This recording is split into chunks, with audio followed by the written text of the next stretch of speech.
पंजाब विधानसभा चुनाव से ठीक पहले कांग्रेस में शामिल हुए जाने माने पंजाबी गायक सिद्धू मूसेवाला की रविवार को पंजाब के जिला मानसा में उनके पैतृक गांव जवाहर के पास एक हमले में गैंगस्टरों ने हत्या कर दी। यह घटना पंजाब सरकार द्वारा उनकी सुरक्षा वापस लेने के 24 घंटे के भीतर हुई। गोल्डी बराड़, जो कि किलर बताया जा रहा है सिद्धू मूसेवाला का, ये एक गैंगस्टर है जिसने सिद्धू मूसेवाला की हत्या की जिम्मेदारी भी ली है और सोशल मीडिया पर एक काफी अच्छी खासी पोस्ट भी लिखी। गोल्डी बराड़ ने लिखा था कि आज मूसेवाला की पंजाब में हत्या कर दी गई है। मैं सचिन बिश्नोई, लॉरेंस बिश्नोई इसकी जिम्मेदारी लेते हैं। यह हमारा काम है। पर बात ये नहीं है, बात यह है कि आखिर सिद्धू मूसेवाला को क्यों मरवाया गया। आखिर एक गैंगस्टर का एक सिंगर से या एक सिंगर का गैंगस्टर से क्या लेना देना हो सकता है। चलिए विस्तार से आपको बताते हैं। दिसंबर 2020 में सिद्धू मूसेवाला ने एक गाना पंजाबी माई मदरलैंड जारी किया, जिसमें उन्होंने खालिस्तानी अलगाववादी जरनैल सिंह भिंडरावाले का महिमा मंडन किया। इस गाने में खालिस्तानी समर्थक भरपूर सिंह बलबीर द्वारा 1980 के दशक के अंत में दिए गए भाषण के दृश्य भी शामिल थे। अगर हम पुलिस के सूत्रों की बात करें तो सूत्रों ने आज तक को बताया था कि 8 अगस्त 2021 को मोहाली में दिन दहाड़े यूथ अकाली लीडर विक्की मिट्टू खेड़ा की हत्या की गई थी। विक्की पंजाब के गैंगस्टर लॉरेंस बिश्नोई का बेहद करीबी था। हत्याकांड में सिद्धू मूसेवाला के मैनेजर शगनप्रीत सिंह का नाम सामने आया था। पुलिस मैनेजर तक पहुंच पाती उससे पहले ही वो भारत से फरार होकर ऑस्ट्रेलिया पहुंच गया।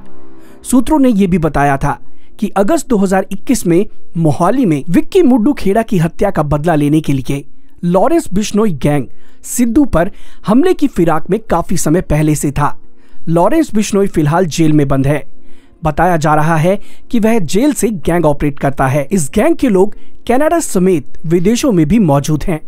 कनाडा में बैठे लॉरेंस बिश्नोई के करीबी गोल्डी बराड़ ने भी यह दावा किया है कि विक्की के अलावा उसके खुद के भाई गुरलाल बराड़ की हत्या के पीछे भी सिद्धू मूसेवाला का हाथ था, लेकिन अपने रसूख के दम पर वो बच गया। वहीं मूसेवाला के पिता बलकौर सिंह ने भी ये दावा किया कि उन्हें ये शक था कि उनके बेटे को गैंगस्टर लॉरेंस बिश्नोई की गैंग की तरफ से काफी बार धमकियां मिल चुकी है और फिरौती मांगी जा रही है। पिता के मुताबिक मूसेवाला को कई बार फिरौती के लिए धमकी भरे फोन भी आए थे। पिता बलकौर सिंह ने कहा कि धमकियों की वजह से परिवार ने बुलेट प्रूफ फॉर्च्यूनर कार भी खरीदी थी, लेकिन रविवार को सिद्धू अपने 2 दोस्तों गुरविंदर सिंह और गुरप्रीत सिंह के साथ थार कार लेकर निकल गया और रास्ते में ही सिद्धू मूसेवाला को अटैक कर उनको मार दिया गया। लॉरेंस बिश्नोई गैंग की अगर हम बात करें तो इनके पास लगभग 600 से ज्यादा आदमी हैं, जिसमें प्रोफेशनल शूटर्स भी शामिल हैं। बिश्नोई शराब माफियाओं से रंगदारी वसूल करता है।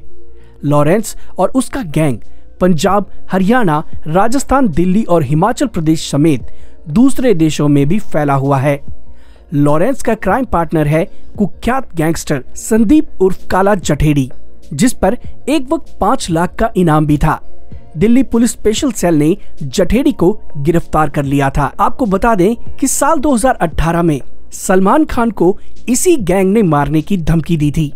तो जब हम करेंगे तो पता लग ही जाएगा। सलमान खान का करेंगे, मारेंगे, यही जोधपुर में मारेंगे तो पता लग जाएगा इनको। अभी तो मैंने कुछ किया ही नहीं, अभी नहीं मतलब कोई इन्वॉल्व कर रहे हैं। अब सवाल उठता है कि यह लॉरेंस बिश्नोई कौन है जिसने सलमान तक को मारने की धमकी दी। साल 2018 की बात है ये, जब लॉरेंस बिश्नोई जेल में बंद था।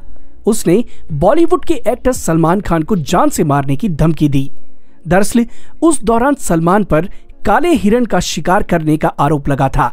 उस समय सलमान फिल्म रेडी की शूटिंग में व्यस्त थे और इसी दौरान गैंगस्टर लॉरेंस ने अपने गुर्गों के साथ मिलकर सलमान को मारने की योजना बनाई थी। प्लान बनाते समय लॉरेंस को जो हथियार चाहिए थे उनका अरेंजमेंट नहीं हो पाया था, जिसके कारण गैंगस्टर की योजना असफल हो गई और सलमान खान की जान बच गई थी।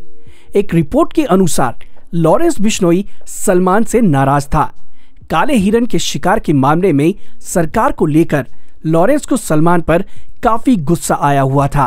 और यही वजह थी कि वो सलमान को मारना चाहता था। वहीं दूसरी तरफ अगर हम बात करें तो अब ये एक राजनीतिक सियासत का रूप भी ले चुकी है। कांग्रेस ने मूसावाला की सुरक्षा कम करने को लेकर भगवंत मान की सरकार पर सवाल खड़े किए हैं। इसके साथ ही पंजाब प्रदेश कांग्रेस कमेटी के अध्यक्ष अमरिंदर सिंह इस घटना को लेकर राजनीतिक हत्या का करार दे रहे हैं। अमरिंदर सिंह राजा ने कहा कि यह एक राजनीतिक हत्या है जिसे एक सोची समझी साजिश के तहत अंजाम दिया गया। भगवंत मान ने कहा, मैं अपने सहकर्मी और पार्टी के उभरते सितारे को खोने से बहुत दुखी हूं, जिस शब्दों में बयां नहीं किया जा सकता। वहां पर वंटिंग ने ट्वीट किया, भगवंत मान सरकार द्वारा सुरक्षा वापस लेने के 2 दिन बाद ही मूसेवाला को मानसा में गोलियों से भून दिया गया। पंजाब की आम आदमी पार्टी सरकार ने सत्ता में बने रहने का नैतिक अधिकार खो दिया है, इसे बर्खास्त किया जाना चाहिए। वहीं वंडिंग ने कहा कि मूसेवाला के पिता ने रविवार सुबह उनसे बात की थी और कहा था कि उनके बेटे के पास सिर्फ 2 सुरक्षाकर्मी रह गए हैं।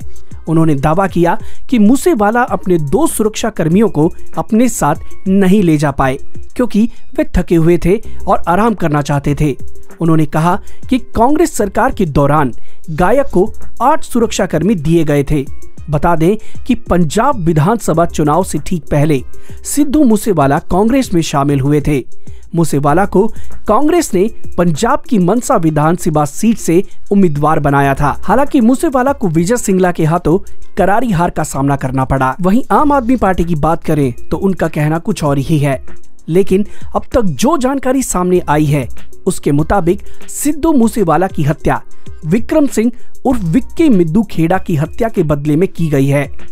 मिद्दू खेड़ा यूथ अकाली दल का नेता था जिसकी हत्या 8 अगस्त 2021 को मोहाली में दिन दिहाड़े कर दी गई थी। मिद्दू खेड़ा गैंगस्टर बिश्नोई का बेहद करीबी था।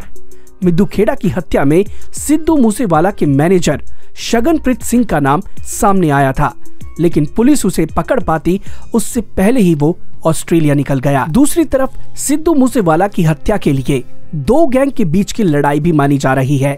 पंजाब में काफी सारे गैंग्स एक्टिव हैं। इनमें से एक गैंग लॉरेंस बिश्नोई है और दूसरी गैंग दविंदर बम्बिहा की है।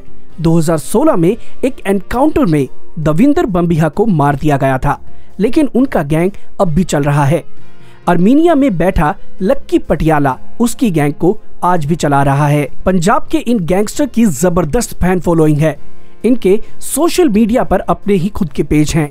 ये जेल से ही सोशल मीडिया पर एक्टिव रहते हैं। किसी की हत्या की बात हो या किसी को धमकाना हो, ये गैंगस्टर सोशल मीडिया से खुलेआम धमकी देते हैं। शायद यही वजह है कि पंजाब में गैंगस्टर और गन कल्चर बढ़ता जा रहा है। पंजाब में देश की महज 2% आबादी रहती है, लेकिन यहाँ देश की 10% बंदूकें हैं। गृह मंत्रालय के एक आंकड़ों के अनुसार 31 दिसंबर 2016 तक देश भर में 33.70 लाख से ज्यादा लाइसेंसी बंदूकें यहाँ पर थीं। वहीं जनवरी 2022 तक पंजाब में 3.5 लाख से ज्यादा लाइसेंसी बंदूकें हैं। अभी भी गैर लाइसेंसी बंदूकों का कोई हिसाब किताब नहीं है। नेशनल क्राइम ब्यूरो के मुताबिक 2020 में पंजाब से 830 से ज्यादा गैर लाइसेंसी बंदूकों को जब्त किया गया था।